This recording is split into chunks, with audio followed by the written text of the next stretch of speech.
నమస్కారం జీటీవీ న్యూస్కు స్వాగతం. ముందుగా ముఖ్యాంశాలు. బడి ఈడు పిల్లల్ని ప్రభుత్వ పాఠశాలలో చేర్పించండి. పిల్లల తల్లిదండ్రులకు విజ్ఞప్తి చేసిన కమిషనర్. అమ్మఒడి మున్సిపల్ బడి ప్రారంభం.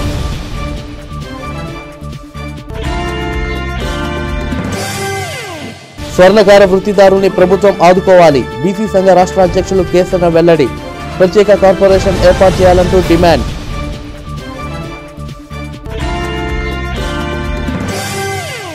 రంగస్థల ఎన్నికలను రగడ చేయొద్దు. నాగళ్ల వెల్లడి. సంఘ గౌరవాన్ని దెబ్బతీయకంటూ హితవు.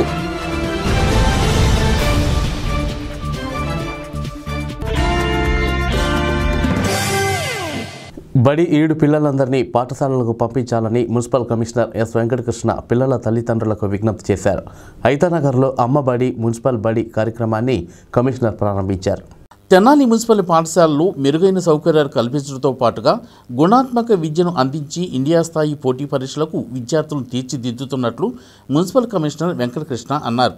ఐతానగర్లో అమ్మఒడి మున్సిపల్ బడి కార్యక్రమాన్ని ప్రారంభించిన ఆయన మున్సిపల్ పాఠశాలలోని ఉపాధ్యాయులచే ఉదయం సాయంత్రం వేళల్లో ఎంపిక చేసిన వార్డుల్లో ప్రతి ఇంటికి వెళ్లి చిన్నపిల్లలు ఉంటే వారిని మున్సిపల్ పాఠశాలలోనే చేర్పించే విధంగా చర్యలు తీసుకోవడం జరుగుతుందని ఆయన తెలియజేశారు. విద్యార్థులను ప్రభుత్వ పాఠశాలను చేర్పించవలసిందిగా మున్సిపల్ కమిషనర్ విద్యార్థుల తల్లిదండ్రులకు విజ్ఞప్తి చేశారు. అంతకుముందు ఇంటింటికి తిరిగిన కమిషనర్ పిల్లలకు అప్పటికప్పుడే పాఠశాలల అడ్మిషన్స్ ఇచ్చారు. కార్యక్రమంలో ఎంఎస్ఓ డాక్టర్ వెంకటరమణ మున్సిపల్ సిబ్బంది పాల్గొన్నారు. మున్సిపల్ స్కూళ్ళ సంబంధించినటువంటి విద్యా ప్రమాణాలు చాలా మెరుగుపరిచాం. అదేవిధంగా విద్యార్థుల సంఖ్య కూడా గణనీయంగా పెంచుతూ వచ్చాము. దాన్ని పురస్కరించుకొని ఈ యొక్క విద్యా సంవత్సరంలో కూడా రేపు జూన్ 12 నుంచి ప్రారంభమయ్యేటువంటి విద్యా సంవత్సరంలో 100% పేద విద్యార్థులు, మధ్యతరగతి విద్యార్థులు ఎవరైతే ఉన్నారో ఇబ్బందులు పడుతున్నారో వాళ్ళందరికీ నచ్చజెప్పి వాళ్ళందరినీ కూడా మున్సిపల్ పాఠశాలల్లో మున్సిపల్ హై స్కూల్స్లో చేరేటువంటి ఒక కార్యక్రమాన్ని అమ్మబడి మున్సిపల్ బడి అని మన బడికి పోదాం అనేటువంటి కాన్సెప్ట్తో ఇది మనది, మన బడి, మన స్కూల్ అనేటువంటి ఒక ఫీల్ని అందరిలో తీసుకురావడం కోసం మన పట్టణంలో ఉన్నటువంటి 240 మంది టీచర్లు కూడా ఒక 12 బ్యాచ్లుగా ఏర్పడి ఉదయం 12 బ్యాచ్లు, సాయంత్రం 12 బ్యాచ్లు, 24 బ్యాచ్లు, 24x10 మంది చొప్పున బ్యాచ్ తయారయ్యి ప్రతి ఇంటిని కూడా టచ్ చేసి అక్కడ ఉండేటువంటి పిల్లలందరినీ కూడా తీసుకురావటము, ఎవరైనా డ్రాప్ అవుట్స్ ఉంటే వాళ్ళని గుర్తించడము, అదేవిధంగా ఎవరైనా కనుక చైల్డ్ లేబర్ ఉంటే వాళ్ళని పని మానిపించి స్కూల్లో చేర్పించడం, ఈ 3 కార్యక్రమాలన్నింటినీ కూడా తీసుకురావడం కోసం ఈ రోజున ఈ యొక్క బడిబాట కార్యక్రమాన్ని మనం ప్రారంభించాము. ముఖ్యంగా ఈ రోజున ఐతానగర్ నుంచి ప్రారంభిస్తే శుభారంభం. దాదాపు మొదట ఇంట్లోంచి 2 అడ్మిషన్లు అంటే ప్రైవేట్ స్కూల్స్లో ఉన్నటువంటి వాళ్ళ దగ్గర నుంచి 2 జాయిన్ కావటము, ఆ పక్కనే మళ్ళీ ఇంకొక 2, ఆ పక్కన 2 అంటే ఒక 3 వెళ్తే 3 నుంచి కూడా 5 విద్యార్థులు జాయిన్ కావడానికి బిల్డింగ్ ఇవ్వడం జరిగింది. అందరికీ కూడా అడ్మిషన్స్ ఆన్ ది స్పాట్ ఇవ్వడం జరిగింది. దాదాపు 25,000 నుంచి ₹1,00,000 విలువైనటువంటి విద్యని ఎటువంటి ఖర్చు లేకుండా మనం అందిస్తున్నాము. ఒక మంచి సంకల్పంతో ఈ కార్యక్రమం ప్రారంభిస్తున్నాం. కాబట్టి తల్లిదండ్రులను గమనించుకొని తమ పిల్లల్ని తప్పనిసరిగా ఏదో ఒక స్కూల్లో ముందు 100% బడి ఈడుగల పిల్లలు ఎవరు కూడా బడిలో ఉండటం తప్ప బయట ఉండే అవకాశం లేదు. ఇది 100% మనం స్పష్టం చేయాలి. రెండవది సాధ్యమైనంత వరకు middle class, below middle class, above ఎవరైనా సరే మన యొక్క మున్సిపల్ స్కూల్స్లో విద్యా ప్రమాణాలు బాగున్నాయి కాబట్టి ఈ స్కూల్లో చేర్పించాల్సిందిగా అందరికీ కూడా విజ్ఞప్తి చేస్తున్నాం. స్వర్ణకార వృత్తిపై ఆధారపడి జీవిస్తున్న స్వర్ణకారుల కుటుంబాలను రాష్ట్ర ప్రభుత్వం ఆదుకోవాలని ఆంధ్రప్రదేశ్ బీసీ సంక్షేమ సంఘం రాష్ట్ర అధ్యక్షులు కేసన శంకర్రావు విజ్ఞప్తి చేశారు. స్వర్ణకార వృత్తి సన్నగిల్లడం వల్ల వృత్తిదారులు వందల సంఖ్యలో రోడ్డు పక్కన చిరు వ్యాపారులుగా మిగిలిపోతున్నారని ఆయన ఆందోళన వ్యక్తం చేశారు. స్వర్ణకార వృత్తిపై ఆధారపడి జీవిస్తున్న కుటుంబాలు చేసే వృత్తిపై ఆదాయం రాక ఇతర వృత్తులకు వెళ్ళిపోతున్నారని రాష్ట్ర ప్రభుత్వం వీరికి ప్రత్యేకంగా కార్పొరేషన్ ఏర్పాటు చేసి వృత్తిదారులని ఆదుకోవాలని కేసన శంకర్రావు ప్రభుత్వాన్ని డిమాండ్ చేశారు. అనాదిగా వస్తున్న స్వర్ణకార వృత్తిలో కేవలం విశ్వబ్రాహ్మణులు మాత్రమే లేరని, ఎంతోమంది వెనుకబడిన బీసీ కులాలు, ఎస్సీ, ఎస్టీ, ఓసీల్లో కూడా ఉన్నారని ఆయన చెప్పారు. ఇప్పటి వరకు స్వర్ణకార వృత్తి మీద జీవనాన్ని గడిపిన వీరు కార్పొరేట్ వ్యాపార సంస్థలు ఈ వ్యాపారంలోకి రావడంతో వృత్తిదారులు నష్టపోతున్నారని ఆయన చెబుతూ 250 కోట్లతో స్వర్ణకార కార్పొరేషన్ ఏర్పాటు చేసి వృత్తిపరంగాను ఆర్థికంగా వీరిని ఆదుకోవాలని కేసన్ శంకర్రావు విజ్ఞప్తి చేశారు. విశ్వ బ్రాహ్మణులకి గతంలో పరిమితమైనటువంటి ఈ వృత్తి చాలా పవిత్రమైనటువంటి వృత్తి. దాని తర్వాత అనేక సామాజిక వర్గాలు కూడా ఈ వృత్తిని నేర్చుకుని చాలా చైతన్యవంతులయ్యి మరి చక్కటి పరికరాలని మరి బంగారపు వస్తువుని తీర్చిదిద్ది వెండి కానీ రాగి కానీ మరి కరిగించి వాటిని ఒక మంచి వెంకటేశ్వర స్వామి బొమ్మలు కానీ కృష్ణుడి బొమ్మలు కానీ లక్ష్మీదేవి బొమ్మలు కానీ అదేవిధంగా మహిళలకి అలంకారప్రాయమైనటువంటి నగల రూపంలో కానీ చేతి వృత్తితో నైపుణ్యంతో ప్రదర్శిస్తున్నటువంటి ఈ కార్మికులకి సరైనటువంటి గుర్తింపు లేకపోవటం అనేది చాలా మరి బాధాకరమైనటువంటి విషయం. కుల వృత్తులన్నీ కూడా అంతరించిపోయేటువంటి నేపథ్యంలో వీరు ఈ వృత్తిని నేర్చుకుని అనేక ప్రాంతాల్లో నివసిస్తూ అనేక ఇబ్బందులకు గురి అవుతూ మరి కుటుంబానికి కూడా సరైనటువంటి పోషణ లేక ఈ చేతి వృత్తి మీద జీవిస్తున్నటువంటి లక్షలాది మంది ఈ కుటుంబాలని ప్రభుత్వం తప్పనిసరిగా ఆదుకోవచ్చినటువంటి అవసరం ఎంతైనా ఉంది. ఈ యొక్క సామాజిక వర్గాలకి బీసీ, ఎస్సీ, ఎస్టీ, మైనార్టీ అదే ఓసీలో కూడా ఈ వృత్తిని స్వీకరిస్తున్నటువంటి లక్షలాది మంది మరి కార్మికులు ఉన్నారు కనుక ప్రభుత్వం తక్షణమే మరి ఈ కార్మికులకు న్యాయం చేయాలని చెప్పని మేము ఈ సమావేశం ద్వారా ప్రభుత్వాన్ని మేము కోరటం జరుగుతూ ఉంది. మరి 100 మంది స్వర్ణకారులు ఒక యూనిట్గా పరిగణించాలని చెప్పని ఒక యూనిట్ 250 కోట్ల రూపాయలతో స్వర్ణకారుల కార్పొరేషన్ కూడా ఒకటి ఏర్పాటు చేయమని మేము కోరటం జరిగింది. ఈ కనుమరుగవుతున్నటువంటి స్వర్ణకారుల వృత్తిని రాష్ట్ర వ్యాప్తంగా మరి ఈ వృత్తిపై ఆధారపడి జీవిస్తున్నటువంటి 180,000 మంది కార్మికులకు న్యాయం చేయాలని చెప్పని మేము డిమాండ్ చేస్తా ఉన్నాం. యుఎంఏకి చెందిన నాగలింగం మాట్లాడుతూ మద్రాసు తర్వాత బంగారు ఆభరణాల తయారీలో తెనాలి ఉందని చెప్పారు. అయితే స్వర్ణకార వృత్తి కనుమరుగయ్యే ప్రమాదం ఉందని ఈ నేపథ్యంలో ప్రభుత్వం ప్రత్యేకంగా కార్పొరేషన్ ఏర్పాటు చేసి ఆదుకోవాలని ఆయన విజ్ఞప్తి చేశారు. ఎంతోమంది స్వర్ణకారులు తెనాలి పరిసర ప్రాంతాల్లో ఈ స్వర్ణకార వృత్తిని జీవనాధారంగా చేసుకుని జీవిస్తున్నటువంటి వాళ్ళు ఎంతోమంది ఉన్నారు. వీళ్ళు నిరంతరం యాసిడ్తో పనిచేయటం వల్ల వీళ్ళ ఆరోగ్య సమస్యలు ఎక్కువగా ఉంటున్నాయి. వీరికి ముఖ్యంగా ఊపిరితిత్తులకు సంబంధించినటువంటి క్యాన్సర్లు ఎక్కువగా వస్తున్నాయి. కాబట్టి వీరికి 50 సంవత్సరాలు దాటిన వాళ్ళందరికీ కూడా పెన్షన్ ఇవ్వాలనేది బీసీ సంక్షేమ సంఘం యొక్క డిమాండు. అదేవిధంగా ప్రతి చిన్న దొంగతనాల కేసుల్లో కూడా ఈ స్వర్ణకారుల దగ్గరికి వచ్చి బంగారం అమ్ముతున్నారని చెప్పి వీళ్ళ మీద కేసులు బనాయించడం, వీళ్ళని పోలీస్ స్టేషన్లో తీసుకెళ్ళి వాళ్ళని ఇబ్బంది పెట్టడం జరుగుతుంది. అదేవిధంగా దొంగ బిల్లులు సృష్టిస్తున్నారని చెప్పి వీళ్ళ మీద తప్పుడు కేసులు బనాయించడం, ఇవన్నీ కూడా ఇన్కమ్ ట్యాక్స్ వాళ్ళ దాడులు కానీ ఇవన్నీ కూడా ఎక్కువగా జరుగుతున్నాయి. వీటిని పరిరక్షించడానికి ఒక కార్పొరేషన్ ఏర్పాటు చేసి వాళ్ళకి చేదోడు వాదోడుగా ఉండాలని చెప్పి బీసీ సంక్షేమ సంఘం కోరుతుంది. ఇవాళ ప్రతి వృత్తి వాళ్ళకి కూడా 100 కోట్లతో కార్పొరేషన్ ఏర్పాటు చేశారు. మరి 250 కోట్లతో బీసీ స్వర్ణకార కార్పొరేషన్ ఏర్పాటు చేయాలనేది బీసీ సంక్షేమ సంఘం యొక్క డిమాండు. చట్టబద్ధమైనటువంటి డిమాండ్లని ప్రభుత్వం అంగీకరించి వారికి చేదోడు వాదోడుగా ఉండాలని చెప్పి బీసీ సంక్షేమ సంఘం తరఫున కోరుతూ ఉన్నాం. సమావేశంలో పట్టణ బీసీ సంఘ అధ్యక్షులు మేడిపోయిన గంగా యాదవ్, తాడిపోయిన శివనాగేశ్వరరావు, కుర్ర అంకమ్మ, మల్లెంపల్లి భీష్మ పాములు తదితరులు పాల్గొన్నారు. పురపాలక సంఘ ఎన్నికలకు ఎన్నికల సంఘం సమాయత్తం అవుతున్న నేపథ్యంలో ప్రధాన రాజకీయ పార్టీలు ఇప్పటి నుండే తమ అభ్యర్థుల ఎంపికపై కసరత్తు చేస్తున్నాయి. ఇప్పటికే పరోక్షంగా కొందరికి సంకేతాలు కూడా అందిస్తున్నాయి. దీనిపై జీటీవీ రిపోర్ట్. సార్వత్రిక ఎన్నికలు ముగిశాయి. ఇక పురపాలక సంఘ ఎన్నికలు స్థానిక సంస్థల ఎన్నికలే మిగిలాయి. అయితే తాజాగా పురపాలక సంఘాలకి ఎన్నికలు జరిపే నేపథ్యంలో ఎన్నికల సంఘం ఆదేశాలు జారీ చేసింది.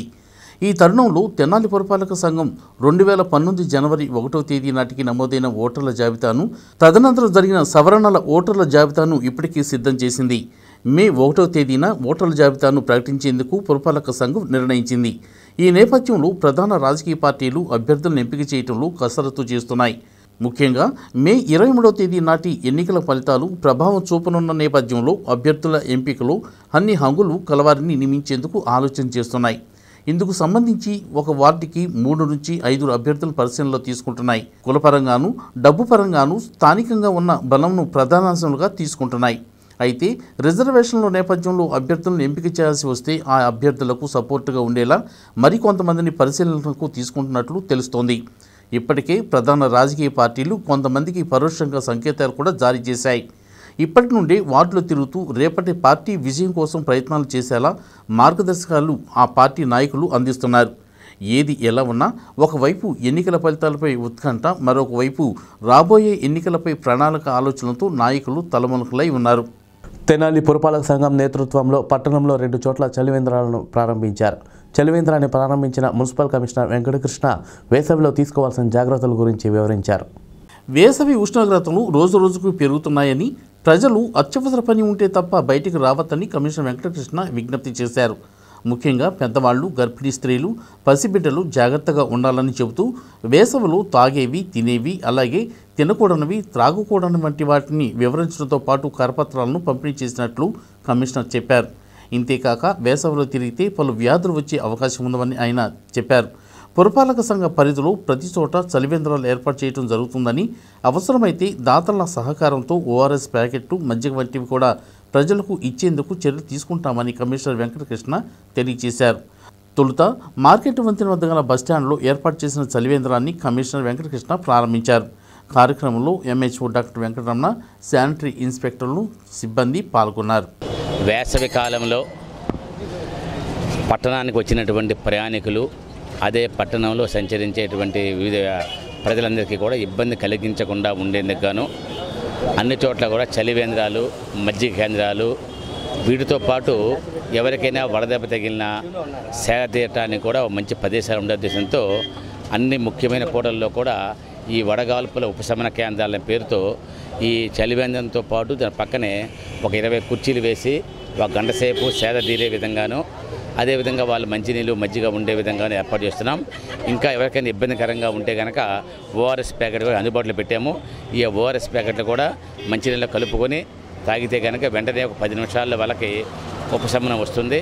కాబట్టి అన్ని విధాలకు కూడా మన తెనాలి పట్టణానికి వచ్చేటువంటి వాళ్ళు కానీ, తెనాలి పట్టణం తిరిగే అందరికీ కూడా మంచి ఆరోగ్యంగా ఉండే విధంగాను, ఎక్కడా కూడా వడదెబ్బ తగలకుండా ఉండే విధంగాను అన్ని ఏర్పాట్లు చేస్తున్నాం.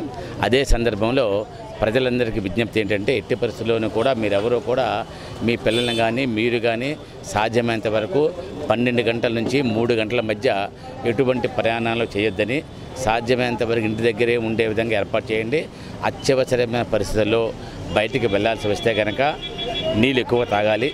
అదేవిధంగా ఉప్పు, పందార, నిమ్మకాయ కలిపి నీళ్ళు కానివ్వండి, మజ్జిగ కానివ్వండి, ఇటువంటివన్నీ కూడా ఎక్కువ తాగుతూ ఉండాలి.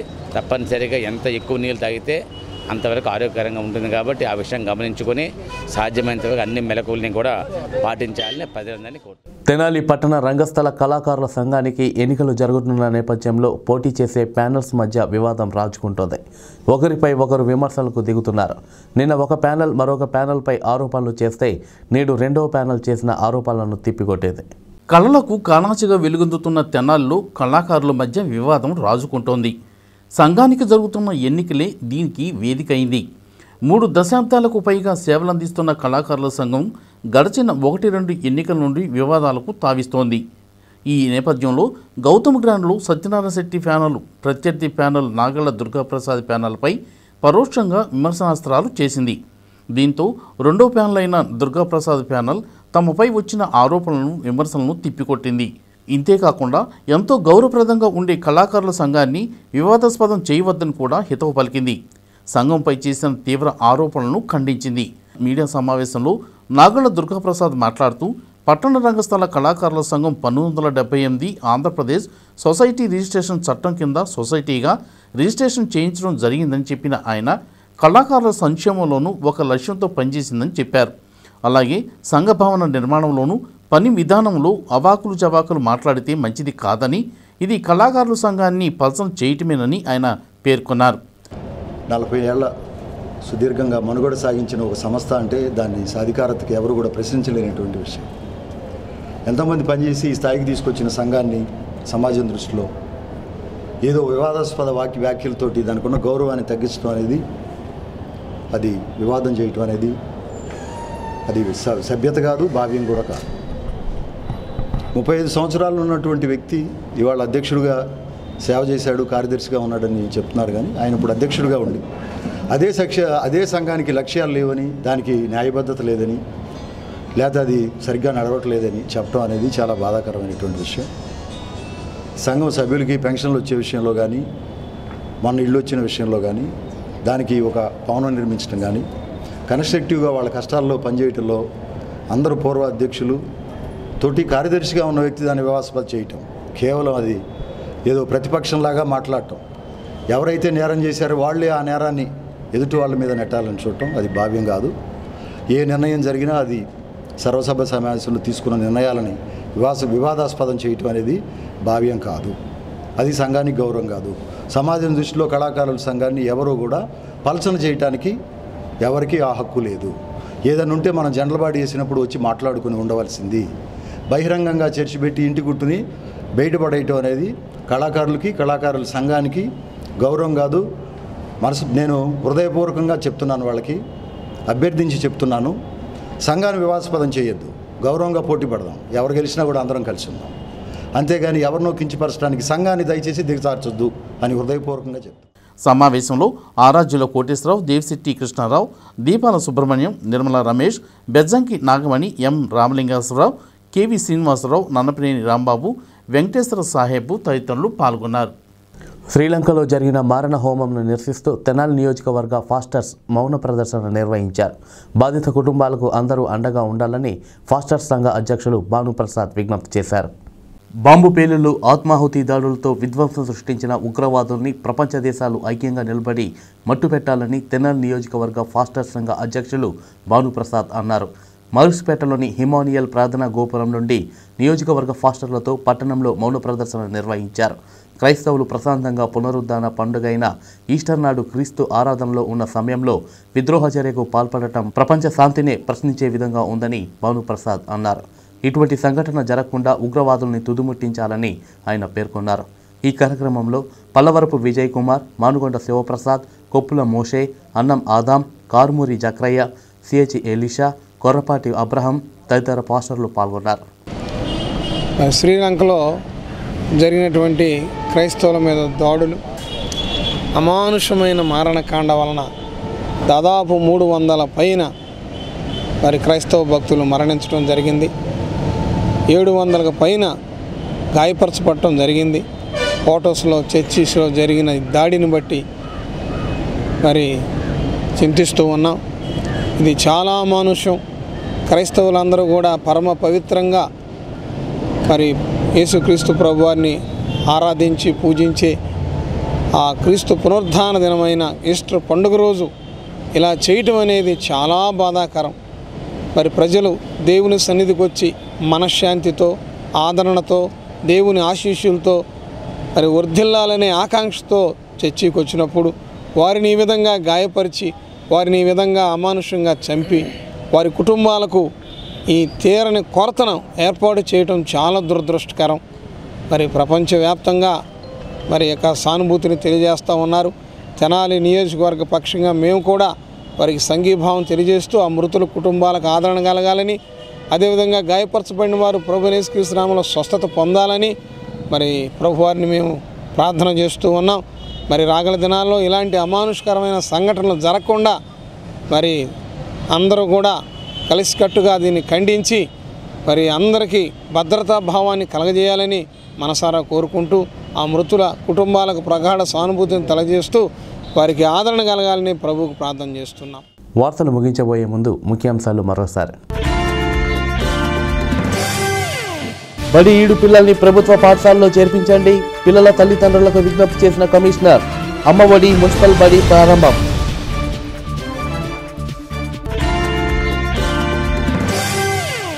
స్వర్ణకార వృత్తిదారుల్ని ప్రభుత్వం ఆదుకోవాలి, బీసీ సంఘ రాష్ట్ర అధ్యక్షులు కేసన్న వెల్లడి.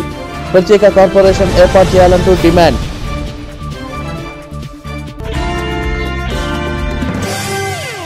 రంగస్థల ఎన్నికలను రగడ చేయొద్దు, నాగళ్ల వెల్లడి. సంఘ గౌరవాన్ని దెబ్బతీయకంటూ హితవు.